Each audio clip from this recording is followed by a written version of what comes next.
थोड़ा हमारी बिरादरी में ही तो कमी रही।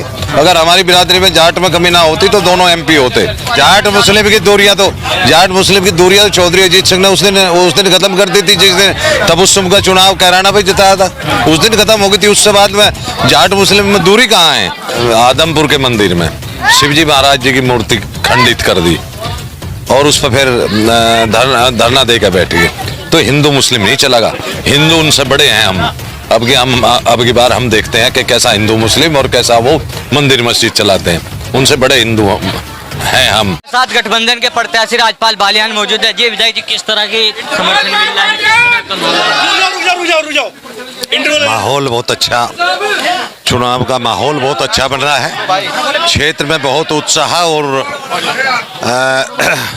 उमंग है और बहुत अच्छी संख्या में मुझे वोट देने के लिए तैयार है लोग।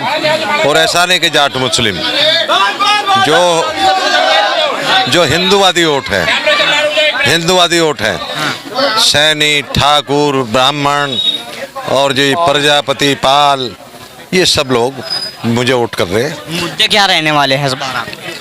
मुद्दे हमारे, प्रथम तो हम शिक्षा पे ध्यान देंगे, लेकिन और हैं जो उपहार में मिलेंगी हमें। ये लिंक रोड सारी दावा करते हैं कि हाईवे का, कि हाईवे बना दिए। हाईवे तो बना दिए, हाईवे बना दिए, कंपनी को दे दिया, कंपनी अपना पैसा वसूल कर रही।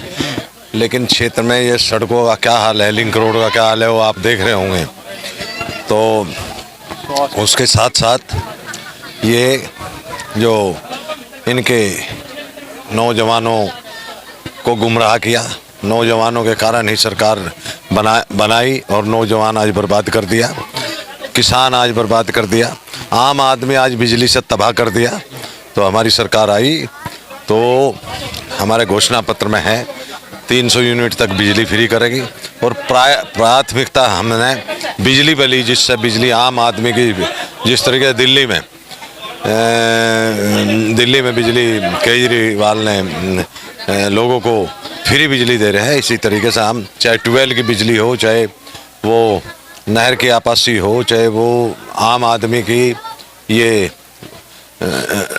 क्या नाम, आम आदमी की जो रोज की समस्या है घरेलू बिजली, तो हम उसको मुफ्त देंगे। आपकी विधानसभा में जो है सिसोली जो किसानों की राजधानी कही जाती है, एक अहम मुद्दा बना हुआ है कि वहां से इस विधानसभा का चुनाव का फाइनल डिसीजन होता है। लेकिन उमेश मलिक का कहना है कि भारी समर्थन मुझे सिसोली से मिल रहा है। टिकैत साहब का आशीर्वाद तक की वो बात कर रहे हैं।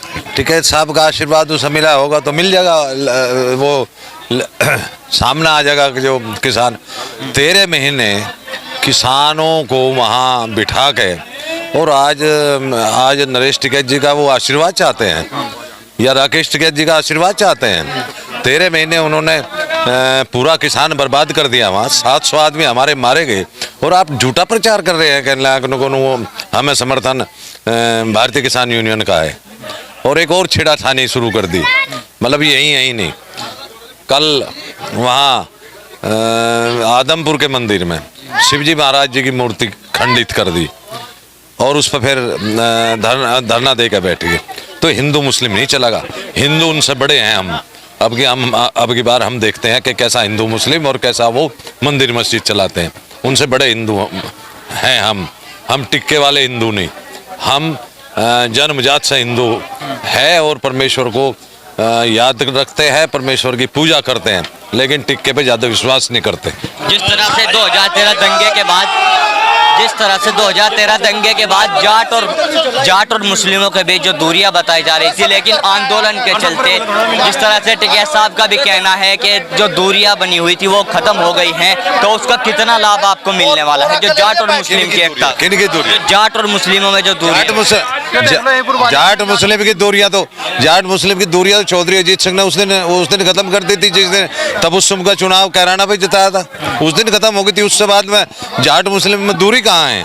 मुस्लिमों ने माननीय चौधरी अजीत सिंह को और माननीय जैन चौधरी साहब को एक तरफ ही वोट किया। थोड़ा हमारी बिरादरी में ही तो कमी रही। अगर हमारी बिरादरी में जाट में कमी ना होती तो दोनों MP होते। मुस्लिमों में कोई गुंजाइश नहीं। तो इस बार क्या जो कमी है आपको लगता है कि पहले रह गई थी वो खत्म हो गई? पूरा सुधार, तो क्या जाट समाज का पूर्ण रूप से आपको समर्थन? पूरा सुधार, जाट का नहीं, 36 बिरादरियों का देखना। 10 तारीख वाले दिन मतदान में देखना, और फिर अगली दस्तक में जो रिजल्ट आएगा उसमें देखना। राजपाल बालियान अपना किससे मांगते हैं? राजपाल बालियान अपनी फाइट किससे मांगते हैं? फाइट तो फाइट में एक तरफी हम चुनाव जीत रहे हैं, लेकिन दूसरे नंबर का कैंडिडेट जो रहेगा वो भाजपा का रहेगा। राज्यपाल कभी झूठ नहीं बोलता कि वो को कहे या चंद्रशेखर के कैंडिडेट की बात करे या कांग्रेस के, मैं इन बातों में विश्वास नहीं रखता। दूसरे नंबर की फाइट हमारी उससे। आखिरी सवाल, क्या मैसेज देना चाहोगे अपनी विधानसभा के लोगों को हमारे चैनल के माध्यम से? क्या मैसेज देना चाहोगे हमारे? ये तो मैसेज आप देना कि हम गए और ये जन सैलाब जो देख रहे हो, इसके बाद भी मेरा इंटरव्यू ले रहे हो आप लोग। ये यहाँ पे इसमें पूर्व बालियान में जन सैलाब देख रहे हो, तो उसके बाद मेरा इंटरव्यू ले रहे हो आप, तो ये तो देख लो। तो ये थे हमारे साथ गठबंधन के प्रत्याशी राजपाल बालियान, जिनका कहना है कि किसानों का मुद्दा इस बार चुनाव में एक अहम भूमिका रहने वाली है। वहीं इनसे सवाल किया गया कि उमेश मलिक का दावा है कि सिसोली जो किसानों की राजधानी कही जाती है, भारतीय जनता पार्टी के प्रत्याशी का कहना है कि टिकैत साहब का मुझे पूर्ण रूप से जो है एक तरह से आशीर्वाद और समर्थन मिला है, लेकिन उस पर बोलते हुए इन्होंने कहा है कि जिस तरह से 700 किसानों की शहादत किसान नहीं भूल पाएंगे और एक तरफा गठबंधन के साथ हैं। अब देखने वाली बात यह होगी कि किस तरह की फाइट इस जो मुजफ्फरनगर की बुढ़ाना विधानसभा है, जो मुजफ्फरनगर की हॉट सीट इस बार बनी हुई है, अब देखने वाली बात होगी। जिस तरह से भारतीय जनता पार्टी के प्रत्याशी उमेश मलिक भी और गठबंधन के प्रत्याशी राजपाल बालियान, दोनों प्रत्याशियों का दावा है कि सिसोली का इस विधानसभा पर जो है अहम रोल रहने वाला है। दोनों के दावे हैं कि समर्थन हमें मिल रहा है। ये तो देखने वाली बात होगी और 10 तारीख के निर्णय ही बताएंगे कि किसका कितना समर्थन है। मैं अपने सहयोगी राजू नयाल के साथ Tanveer Malik, India plus news, Muzaffarnagar Budhana विधानसभा। इंडिया प्लस न्यूज, सिर्फ वही जो सही।